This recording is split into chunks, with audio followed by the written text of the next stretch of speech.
पाकिस्तान में आज से पेट्रोल और डीजल की कीमतों में एक अजीब फर्क देखने को मिला है। पेट्रोल तकरीबन 3 रुपए महंगा हुआ है, जबकि डीजल की कीमत में 32 रुपए से जायद की बड़ी कमी हुई है। अब नई कीमतों के मुताबिक पेट्रोल तकरीबन 337 रुपए फी लीटर, जबकि डीजल अब 363 रुपए के आसपास आ गया है। लेकिन असल कहानी यहाँ पर सिर्फ कम कीमत या ज़्यादा कीमत की नहीं है। कल वजीर पेट्रोलियम ने कराची का दौरा किया था, जिसके बाद डीजल की कीमतों में इस बड़ी कमी का ऐलान हुआ है। अब यहाँ पर सवाल यह है कि अगर गुंजाइश मौजूद थी तो अब तक इस बोझ को आवाम पर डालकर क्या हुकूमत ने ही महंगाई को नहीं बढ़ाया? और सवाल यह भी है कि अगर गुंजाइश के बावजूद कीमतों में कमी ना लाकर किस किस रिफाइनरी और किस किस इदारे को ये फ़ायदा पहुंचाया गया है, फिर हुकूमत का अपना फ़ायदा हुआ। और फिर यहाँ पर एक सवाल यह भी है कि आलमी मार्केट में तेल सस्ता होने का फ़ायदा पाकिस्तानी आवाम को कितना मिल रहा है? हुकूमत पेट्रोल पर तकरीबन 114 रुपये फ़ी लीटर और डीजल पर 100 रुपये फ़ी लीटर टैक्सेस और ड्यूटीज़ के साथ लेवी भी वसूल कर रही है। यानी पेट्रोल की मौजूदा कीमत में तकरीबन 1/3 हिस्सा टैक्सेस और ड्यूटीज़ का है। लेवी जहां आवाम पर बोझ है, वहां हुकूमत के लिए ये कौमी ख़जाने की एक बड़ी आमदनी का जरिया बन चुकी है। माली साल 2025-26 में पेट्रोलियम लेवी से तकरीबन 1.5 ट्रिलियन रुपए से ज़ायद हासिल हुए। यही आमदनी हुकूमत के लिए फाइनेंशियल टारगेट पूरे करने में इस वक्त बहुत अहम किरदार अदा कर रही है। अब यहाँ IMF का मामला भी बहुत अहम है। पाकिस्तान के IMF प्रोग्राम में हुकूमत को फाइनेंशियल डेफिसिट और प्राइमरी बैलेंस कंट्रोल करने के साथ साथ रेवेन्यू बढ़ाने के टारगेट पूरे करने हैं। इसीलिए अगर पेट्रोलियम लेवी में मुस्तकिल कमी की जाए तो हुकूमत को उसकी आमदनी का मुतबादिल तलाश करना होगा।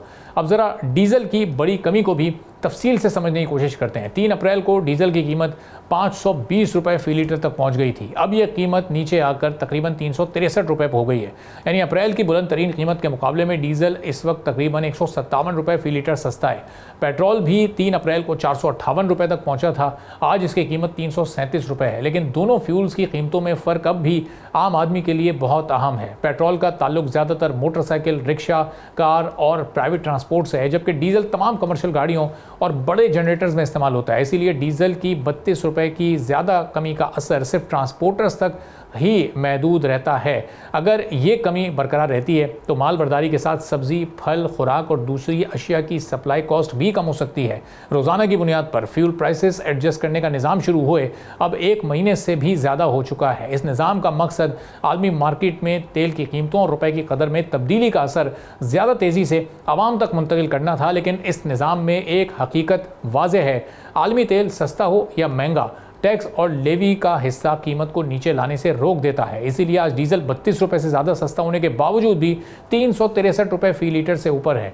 आने वाले दिनों में 3 चीज़ें फ्यूल प्राइसेस पर असरअंदाज होंगी: आलमी तेल की कीमत, डॉलर के मुकाबले में रुपए की कदर और हुकूमत की पेट्रोलियम लेवी। क्योंकि पेट्रोल और डीजल की कीमत सिर्फ आलमी मार्केट तय नहीं करती, इस कीमत में हुकूमत के फैसले भी शामिल होते हैं। और यही पाकिस्तान के फ्यूल प्राइस सिस्टम की कहानी है। अब ये सूरत-ए-हाल आगे कितनी संगीन हो सकती है, पूरी सूरत-ए-हाल पर हम बात करेंगे। हमारे साथ मौजूद हैं साबिक वज़ीर ख़ज़ाना हफीज़ पाशा साहब। हफीज़ पाशा साहब, बहुत शुक्रिया प्रोग्राम के लिए, आपने वक्त निकाला। हमने देखा कि डीजल की कीमत में 32 रुपये कमी हुई, इसका मतलब ये गुंजाइश मौजूद थी। जब ये गुंजाइश मौजूद थी तो अब तक ये इजाफी 32 रुपये किसकी जेब में जा रहे थे? ये हुकूमत के पास जा रहे थे, रिफाइनरीज इससे फ़ायदा उठा रही थी, चूँकि आवाम की जेब से तो ये पैसा निकल रहा था।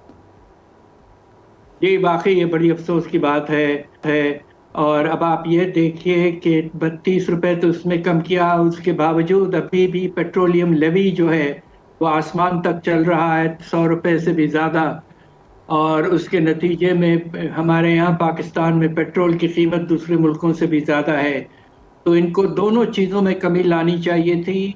डीजल में यकीनन इससे फ़ायदा होगा ट्रांसशिपमेंट मूवमेंट में, मगर पेट्रोल में भी वाज़ेह तौर पर पेट्रोलियम लेवी कम करके इसको मुनासिब लेवल पे लाना चाहिए। सही। अच्छा, अब ये देखें, ट्रांसपोर्टर्स ने एहतजाज किया, उन्होंने 3-4 दिन पूरे मुल्क का पहिया जाम किया, तो ये हुकूमत प्रेशर में आई और फिर ये कर दिया। तो अब ये पेट्रोल की कीमत भी अगर कम करवानी है तो इस तरह क्या एहतजाज ही किया जाएगा? चूँकि गुंजाइश तो मौजूद थी जब ये 32 रुपये कम हुए हैं।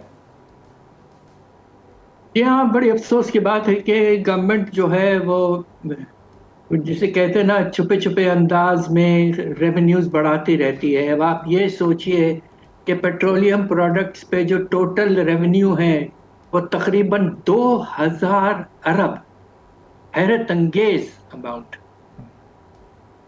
और इसके नतीजे में जो खाने पीने के अशिया की कीमतों के बढ़ने की वजह से ये कहना अफसोस की बात है कि ज़्यादा बोझ आवाम पर पड़ता है, अमीर लोगों पर कम पड़ता है।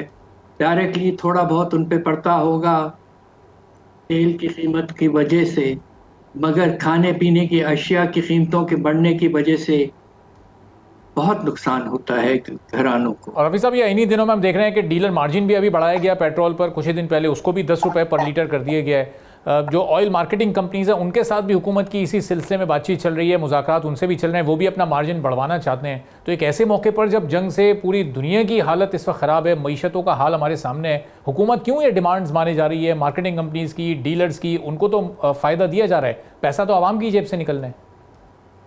वाकई ये देखिए, एक सोच समझ के जब हालात इमरजेंसी के करीब हों, और इस वक्त मिडल ईस्ट की जंग की वजह से दुनिया भर में इमरजेंसी के हालात होते जा रहे हैं। अब आप ये भी देखिए कि तेल की कीमत इंटरनेशनली बढ़ती गई है। अब तो 92 तकरीबन डॉलर्स फी बैरल तक फिर से पहुंच गई ये कीमत।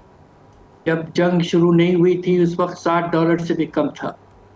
तो अब ये तकरीबन 30% बढ़ चुकी है। और अगर ये जो डेडलॉक है, इस वक्त कुछ भी नहीं हो रहा है और स्ट्रेट ऑफ हार्मुज मुसलसल बंद पड़ा हुआ है, तो इसके नतीजे में आने वाले दिनों में और इजाफा हो सकता है, खुदा न खास्ता इंटरनेशनली ब्रेंट क्रूड वगैरह में, और उसके नतीजे में फिर पाकिस्तान में और जो है कहते हैं ना कि एक जलजला आएगा कीमतों का। तो ये बहुत ही अफसोसनाक बात है। इस इमरजेंसी कंडीशन में हुकूमत को पेट्रोलियम लेवी, जो एक ज़माने में सेल्स टैक्स था, उसको वापस 18% पे ले जाना चाहिए। इस वक्त उसका रेट तकरीबन 2 गुना है। ये बिल्कुल वाज़े तौर पर एक पॉलिसी मूव होनी चाहिए। सब्सक्राइब करें और बेल दबाएं ताकि कोई खबर रह न जाए।